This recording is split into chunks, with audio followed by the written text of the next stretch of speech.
അവസ്ഥ കേരളത്തിലുണ്ട്. തിലകമണിയും എന്നാണ് ഞാൻ പറഞ്ഞത്. തിലകം ചാർത്തുന്നു പറഞ്ഞില്ല, നമ്മളല്ല. തിലകം അണിയിച്ചത് അവിടുത്തെ ജനങ്ങളാണ്. ആ മൈൻഡ് സെറ്റാണ് ഇനി നിയമസഭയിൽ അത്യാവശ്യമുണ്ടാവേണ്ടത്. ഞാൻ വിഷയങ്ങളെക്കുറിച്ചൊന്നും പറയുന്നില്ല. പാലക്കാട്ടെ വിഷയമായാലും പത്തനംതിട്ടയിലെ വിഷയമായാലും വിഷയം ഞാൻ പറയുന്നത് ഇതൊന്നും ഒരു കാരണമാക്കരുത്. പക്ഷെ ഇതൊരു പാഠമാണ്. കേരളത്തിൽ ഞാൻ പറയുന്നതെന്നാണ്, അത് പറയേണ്ട ആൾക്കാരുണ്ട്, അവർ പറഞ്ഞിട്ടുണ്ട്. അത് ഫലവത്തായി നമുക്ക് ഫലത്തിൽ വന്നു. പക്ഷെ ഫലവത്തായി അത് ഫലത്തിൽ വന്നെങ്കിൽ അതിൻ്റെ ലഭ്യതകളുണ്ട്.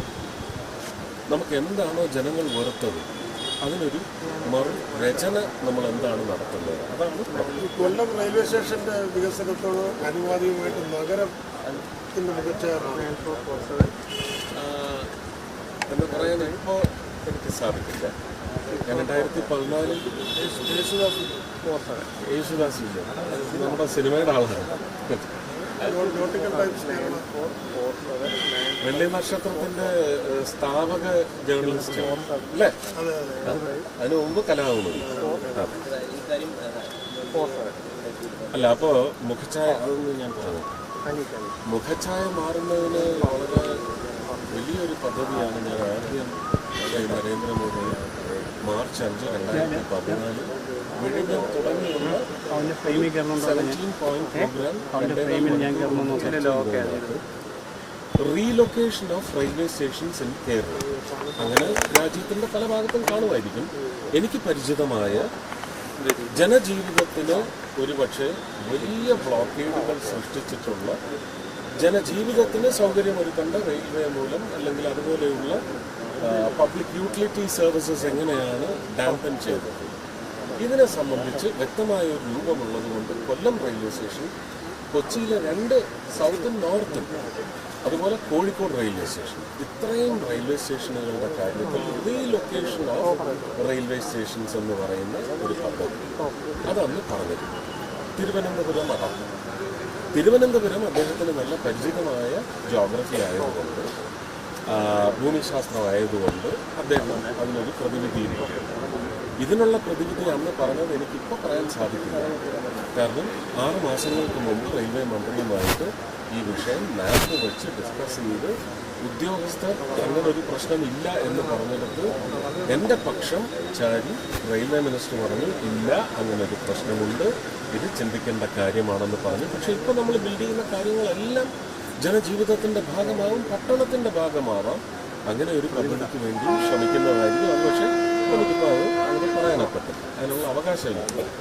പക്ഷേ ഒരു നേഷൻ ഡിസൈൻ ചെയ്യുക, അടുത്ത തലമുറയ്ക്ക് വേണ്ടി അല്ലെങ്കിൽ വരും തലമുറകൾക്ക് വേണ്ടി 50 വർഷത്തിനപ്പുറം ഈ പട്ടണം എങ്ങനെയാണ് നമ്മൾ പ്രസൻറ്റ് ചെയ്യാൻ പോകുന്നത് എന്ന് പറയുന്ന ഡിസൈനിങ്ങിൽ വരുമ്പോൾ എനിക്കൊരു എൻ്റെ മനസ്സിലൊരു കൽപ്പനയുണ്ട്. ആ കൽപ്പന അതിനുള്ള വഴിയൊരുങ്ങുമെന്ന് തീർച്ചയായും.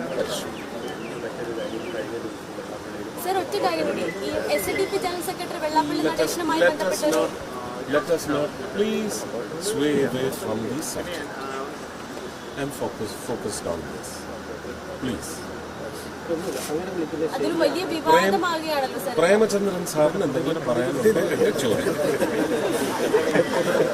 അല്ല, ഞാൻ ഇന്നിപ്പം റെയിൽവേ സ്റ്റേഷൻ്റെ ഡെവലപ്മെൻറ്റ് വർക്ക് മുഴുവൻ അനലൈസ് ചെയ്യണം. അതിനുള്ള ഉദ്യോഗസ്ഥർ ചെന്നൈയിൽ നിന്നും മധുരയിൽ നിന്നും ട്രിവാൻഡ്രത്തു നിന്നും ഒക്കെ വന്നിട്ടുണ്ട്, കൊച്ചിയിൽ നിന്നും വന്നിട്ടുണ്ട്.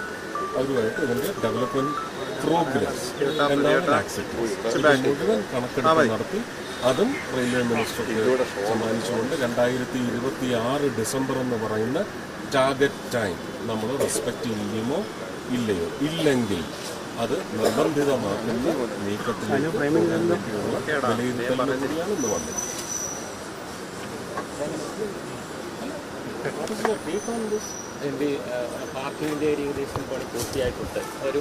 റെയിൽവേ സ്റ്റേഷന്റെ ഡെവലപ്മെന്റ് നേരത്തെ മിനിസ്റ്റർ സൂചിപ്പിച്ചതുപോലെ വളരെ സമയബന്ധിതമായി കൃത്യമായി പുരോഗമിക്കുക.